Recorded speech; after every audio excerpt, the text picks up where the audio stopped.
귀멸의 칼날은 지주들의 강한 순위만큼이나 독자들의 관심을 끄는 이야기가 있습니다. 바로 누가 더 슬픈 과거를 갖고 있는가인데요. 긴 말 필요 없이 바로 살펴보겠습니다. 참 이 순위는 어디까지나 저의 주관적인 관점이며 여러분의 생각과는 차이가 있을 수 있습니다. 시청에 참고 부탁드리겠습니다.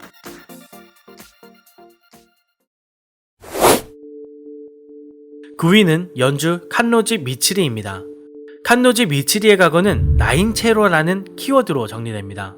일반인에 비해 근육 밀도가 8배 이상이면서 특이한 머리색을 가진 미츠리는 2년 전 맞선에 나섰지만 자신의 특수한 체질 때문에 퇴짜를 맞습니다. 이후 머리를 검게 물들이고 먹고 싶은 것도 꾹 참아가며 약한 척 행동하기 시작하죠. 그렇게 지내자 결혼하자는 사내가 나타납니다. 그러나 미츠리는 자신이 자신인 채로 생활하지 못함에 이상함을 느끼죠.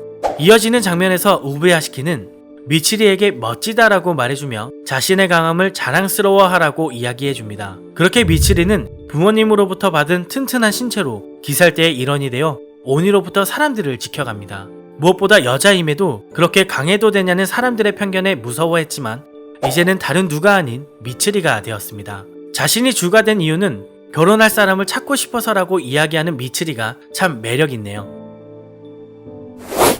8위는 음주 우주이 텐겐입니다.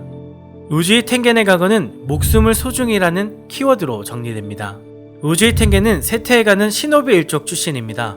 그의 아버지는 일족이 세태에 가는 것에 초조함을 느껴 텐겐을 포함한 9남매를 엄격한 훈련으로 키웁니다. 그 결과 텐겐과 2살 아래의 동생만 남고 모두 죽게 되는 비극을 겪습니다. 텐겐은 부하는 장기말, 아내는 후계자를 낳기 위한 도구로만 생각하는 아버지의 모습에 질려 그런 인간은 되고 싶지 않다고 말을 합니다. 작중 시기는 불분명하지만 텐겐은 이후 시노비의 삶이 아닌 기살대의 삶을 선택합니다. 과거 텐겐은 목숨을 도구로만 여기는 환경에서 자라왔지만 이제는 누군가 목숨을 지키는 역할을 하고 있습니다. 이러한 모순적 상황을 부정하지 않고 오니로부터 사람들의 목숨을 구하기 위해 행동하는 것에 우부야시키는 고마움을 표현하죠. 이에 텐겐도 목숨을 걸어 마땅한 일이라 대답합니다. 그리고 텐겐은 늘 자신의 아내들에게 목숨을 소중히 여기라고 이야기하는데요. 겉모습과 달리 그 내면은 누구보다 깊은 텐겐은 정말 매력적인 캐릭터라고 생각합니다.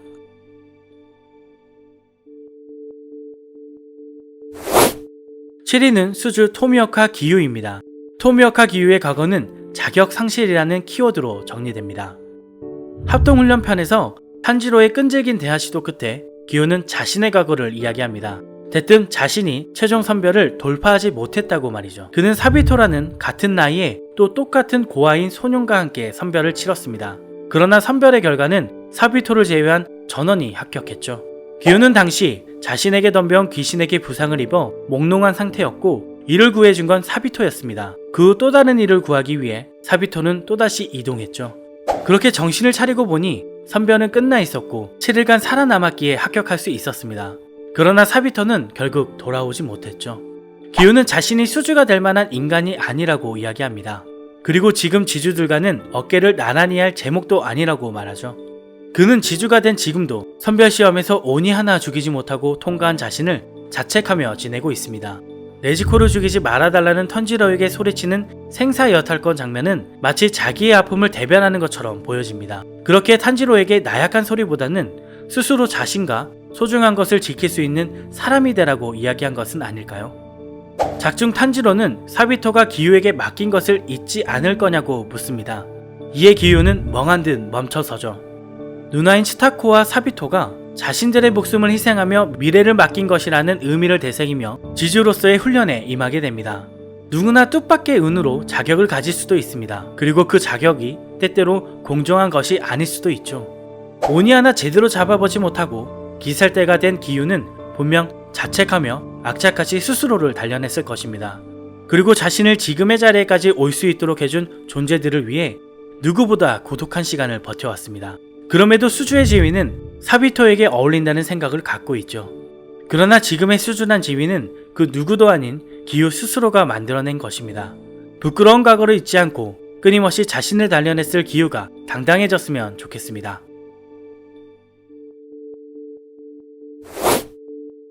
6위는 충주 쿄초 시노부입니다. 쿄초 시노부의 과거는 복수라는 키워드로 정리됩니다. 시노부는 평범한 가정에서 태어났지만 오니에게 부모님을 잃었습니다. 남은 건 자신과 언니뿐. 다행히도 암주 교메이의 도움으로 살 수 있었죠.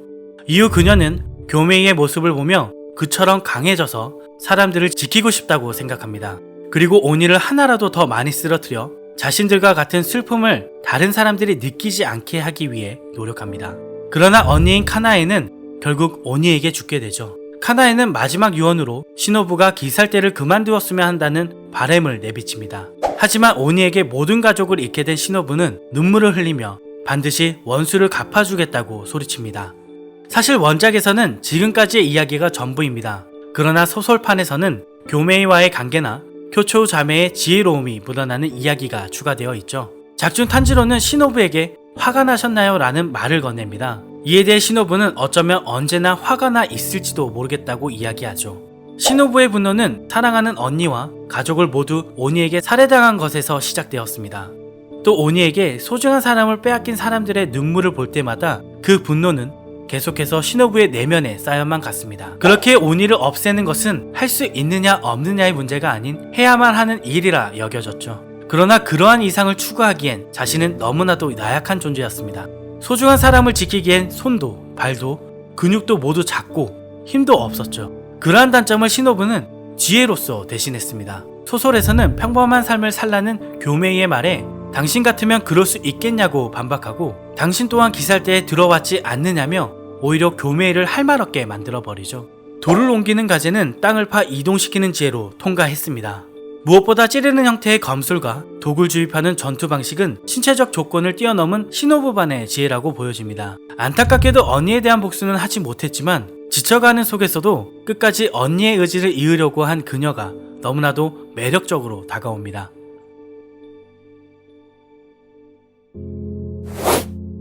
(5위는) 하주 토키토 무이치로입니다. 토키토 무이치로의 과거는 타인을 위한 무한한 힘이라는 키워드로 정리됩니다. 무이치로에겐 쌍둥이 형과 아버지, 어머니가 있었습니다. 어머니는 감기가 폐렴으로 발전해 죽게 되었고 아버지는 비오는 날 약초를 따러 갔다가 절벽에 떨어져 죽었죠. 결국 쌍둥이 형과 자신만 남게 됩니다. 형 유이치로는 누군가를 위해 무슨 짓을 해도 어떠한 변화도 없다는 비관적인 생각을 갖고 있었고 어머니를 위해 약초를 캐러 갔다 죽은 아버지를 원망합니다. 그러나 반대로 무이치로는 타인을 위해 하는 일은 결국 자기 자신에게 돌아온다는 아버지의 가르침을 따르죠. 이후 아마네가 찾아와 둘이 해외호흡 사용자의 후손이라고 알려주죠. 이에 무이치로는 기살대가 되려 하지만 유이치로는 화를 내며 자신들이 할 수 있는 것은 허망한 죽음뿐이라고 소리칩니다.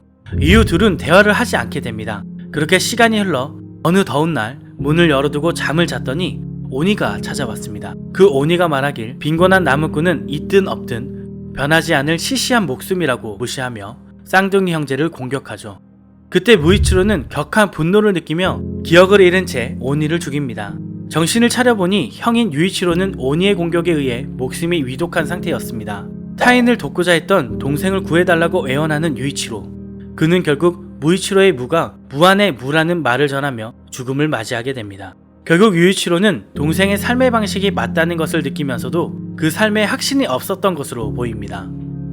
무이치로의 과거는 타인을 위한 행동이 결국 자신을 위한 것이 된다고 이야기하고 있습니다. 가족을 위해 헌신한 어머니, 그리고 어머니의 병을 고치기 위해 폭풍우 속에 약초를 캐러 갔던 아버지는 모두 자신이 아닌 타인을 위해 행동하다 죽음을 맞이했죠. 유이치로는 그러한 행동들이 결국 어떠한 것도 바꿔내지 못하고 아무것도 자신이 할 수 없다며 비관합니다. 그러나 무이치로는 부모님이 그러했던 것처럼 타인을 위해 행동하는 것이 결국 자신을 위한 것이 된다고 믿었습니다. 또 오니가 말한 시시한 목숨에 분노하며 일륜도도 없이 그 오니를 죽여버리죠. 이 장면을 통해 무이치로는 시시한 목숨이란 존재하지 않으며 그러한 목숨을 지키기 위해 행동할 때 무한한 힘을 발현할 수 있다는 것을 증명합니다. 무엇을 위해 행동하는가? 사실 그것이 인생의 목적일 수 있는데 적어도 무이치로는 타인을 위해 행동할 때 무한한 힘을 발휘하는 멋진 캐릭터라고 생각됩니다.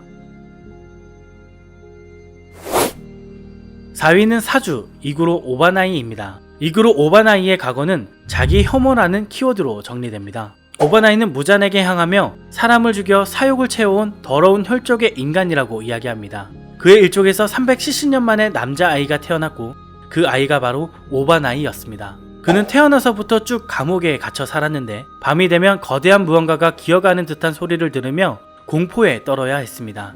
그렇게 12살이 되던 해 감옥에서 끌려 나온 그는 하반신이 뱀과 같이 생긴 여자 오니를 마주해야 했습니다. 그는 한눈에 밤중 자신을 보러 온 것이 오니임을 알게 됐죠. 그리고 자신이 왜 감옥에 갇혀 자랐는지 알게 됩니다. 바로 어머니에 의해 산재물로 바쳐진 것이었죠. 그는 오랜만에 태어난 남자아이였고 색다른 눈을 가졌기에 성장해서 먹을 양이 늘어날 때까지 살려진 것이었습니다. 또 그의 입은 오니의 명령에 따라 일족에 의해 찢어졌고 흘러넘치는 피를 그릇에 담아 마셔야만 했습니다. 오바나이는 그런 환경을 도망쳐 나왔습니다. 도망치는 도중 오니에게 따라잡혀 죽을 뻔했지만 당시의 염주에게서 도움을 받게 되었죠. 그렇게 살아남아 생존한 사촌을 만난 순간 그는 또 한 번의 상처를 입게 됩니다. 그가 도망갔기에 50명의 일족 모두가 죽었다며 산 제물로 얌전히 먹혔어야 한다는 논리에 그저 무력한 모습만 보였습니다. 이후 그러한 서러움은 전부 오니를 죽이는 것으로 해소해 갔습니다. 그러한 행동 속에 조금이나마 좋은 놈이 된 것만 같은 기분이 들었기 때문입니다. 그리고 무잔을 쓰러뜨려 자신의 더러운 피가 정화되길 바랬던 것이죠. 오바나이는 일족을 위해서 타인을 아무렇지 않게 희생시키는 그런 환경에서 태어났습니다. 오니에게 먹히지 않기 위해 자신의 자녀들까지 산재물로 바치는 그런 일족이었죠. 결국 그는 그런 환경에서 도망쳤습니다. 분명 50명의 일족이 죽을 걸 알면서도 살기 위해 도망쳤습니다. 그렇기에 오바나이는 스스로를 쓰레기 일족 출신의 쓰레기라고 표현합니다. 그러한 행동은 평소에도 잘 묻어나죠. 작중 기살대 주합 재판편에서 오바나이는 다른 지주들과는 조금 떨어진 나무 위에 있습니다. 그리고 최근 연재된 188화에서는 연주 칸노주에 대한 오바나이의 연정을 볼 수 있는데 이 장면에서도 그는 자기 혐오를 벗어나지 못하죠. 그는 기살대로서 오니를 죽여가며 조금이나마 좋은 놈이 된 것만 같다는 말을 합니다. 그렇게 무잔을 쓰러뜨린다는 것은 쓰레기가 아닌 좋은 사람으로 남겨질 유일한 길인지도 모릅니다. 누구나 아픈 과거는 있지만 그 과거를 통해 성장하고 나아갈 수 있다고 생각합니다만 오바나이의 자기 혐오가 참 안타깝게 느껴지네요. 3위는 염주 렌고쿠 쿄주로입니다. 렌고쿠 쿄주로의 과거는 인정에 대한 갈망이라는 키워드로 정리됩니다. 무한열차에 오른 렌고쿠 쿄주로는 엠무에 의해 꿈속으로 들어갑니다. 그리고 그곳에서 지주가 된 것을 아버지에게 보고하죠. 그러나 아버지는 하찮다, 또 대단할 것 없을 것이라는 말을 남깁니다. 아버지에게 인정받지 못하고 돌아선 그는 동생에게 아버지에 대한 물음을 받죠. 있는 그대로의 사실을 말하는 쿄주로. 언제부턴가 아버지는 지주로서의 열정을 모두 잃어버리고 지금의 의욕 없는 삶을 살아가고 있음을 언급합니다. 그럼에도 자신은 아버지와 달리 흔들리지 않고 자신의 열정을 펼쳐갈 거라 말을 하죠. 이후 상현 3 아카자와의 대결 중 어머니 해상씬에서는 다음과 같은 가르침을 받습니다.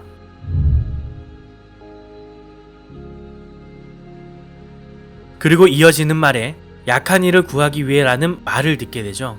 현실로 돌아온 쿄주로는 아카자를 당황스럽게 만들지만 결국 잡지 못합니다. 이후 수명이 다해가는 상황 속에서도 울부짖고 있는 탄지로를 격려합니다. 그렇게 다시 마주하게 된 어머니는 훌륭히 해냈답니다 라는 말을 전하고 이에 렌고쿠는 미소를 띄웁니다. 작중 렌고쿠는 두 명의 대상에게 인정받길 원합니다. 첫 번째는 아버지이고 두 번째는 어머니이죠. 개인적인 생각으론 인정에 대한 기준이 아버지와 어머니가 달랐다고 생각합니다.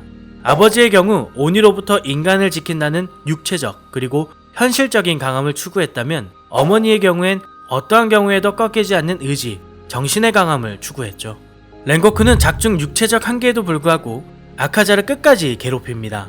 그리고 최후의 순간에도 탄지로를 격려하는 모습은 어머니가 추구한 꺾이지 않는 의지, 정신의 강함을 스스로 증명한 것이라 생각합니다. 그렇게 결국 렌고쿠는 어머니에게 훌륭히 해냈답니다 라는 말을 들으며 그토록 갈망하던 인정을 받게 됩니다. 어머니는 비록 검사인 남편보다 약하지만 의지가 꺾여 술 중독에 빠진 남편과 대비되면서 진정한 강함이란 육체에 있는 것이 아닌 의지와 정신에 있음을 잘 보여줍니다.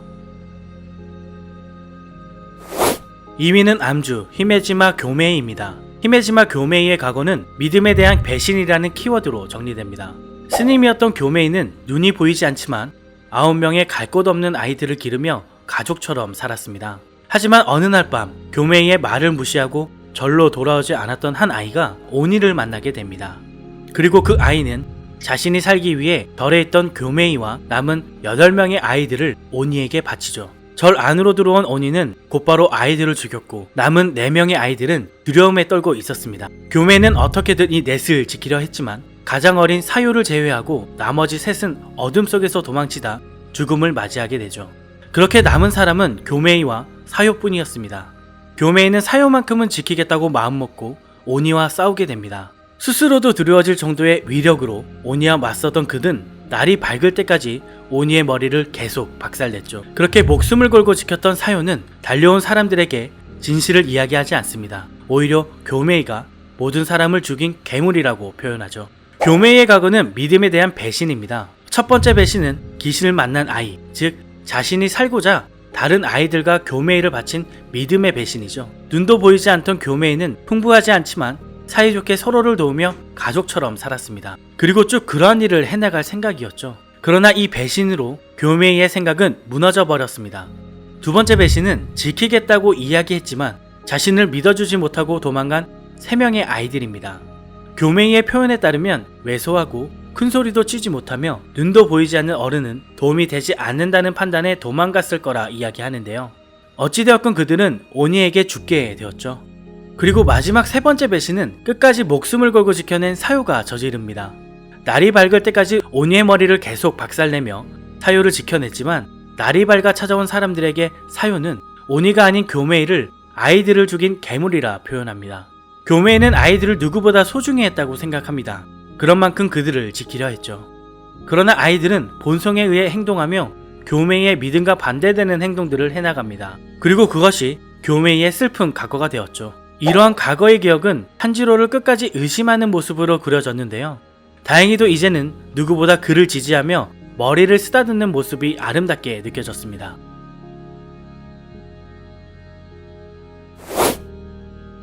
(1위는) 풍주 시나즈가와 사네미입니다. 시나즈가와 사네미의 과거는 모든 것을 잃은이란 키워드로 정리됩니다. 가정폭력에 시달리던 사네미는 어린 시절부터 어머니를 존경했습니다. 그리고 아버지의 죽음 이후 어머니를 도와 가정을 지키겠다고 동생 겐냐와 다짐하죠. 그러나 그토록 지키고 싶었던 가정은 오니가 된 어머니에 의해 망가졌고 심지어 어머니를 자신의 손으로 죽일 수밖에 없었습니다. 또 귀살대의 삶을 전해준 마사치카는 하연 일가의 대결에서 죽음을 맞이합니다. 이후 최종 국면에 앞서 귀살대 당주 우부야시키는 무잔을 죽이기 위해 자폭하는데 사네미는 나리를 지키지 못했다며 폭주하죠. 그의 비참함은 여기서 그치지 않습니다. 그의 동생 겐야의 죽음도 자신의 눈으로 직접 봐야만 했습니다. 귀살대가 된 겐야에게 막말을 했던 건 자신의 동생이 더 이상 위험에 빠지지 않았으면 하는 마음이 있었기 때문이었죠. 사실 겐야는 어머니를 죽인 살인자라고 이야기했던 과거에 대해 괴로워하지만 사네미는 이에 대해 언급조차 하지 않습니다. 동생의 말에 의미를 두지 않았던 것이죠. 그렇습니다. 사네미는 자신이 소중히 하려는 것을 지키기 위해 모든 것을 바칠 줄 아는 캐릭터입니다. 그러나 그 모든 것을 자신의 눈앞에서 잃은 캐릭터이기도 하죠. 최근 그에 대한 평가를 살펴보면 네즈코에게 가한 난폭한 행동에 불편해하면서도 눈물 없이 볼 수 없는 최고로 불쌍한 캐릭터라고 이야기합니다. 저 또한 이에 공감하고 개인적으로는 그가 태풍과 닮아 있다고 생각합니다. 모든 걸 집어삼킬 듯 화가 난 외부와 달리 태풍의 한가운데인 태풍의 눈은 아주 고요한데 마치 이성을 유지하고 소중한 것을 지키기 위해 노력하는 사네미와 닮아 있기 때문입니다. 과연 모든 걸 다 잃은 사네미의 최후는 어떻게 될까요? 자신도 목숨을 내놓아야 할까요? 사네미에게 더 이상의 슬픔은 없었으면 합니다. 이상 류쿠였습니다.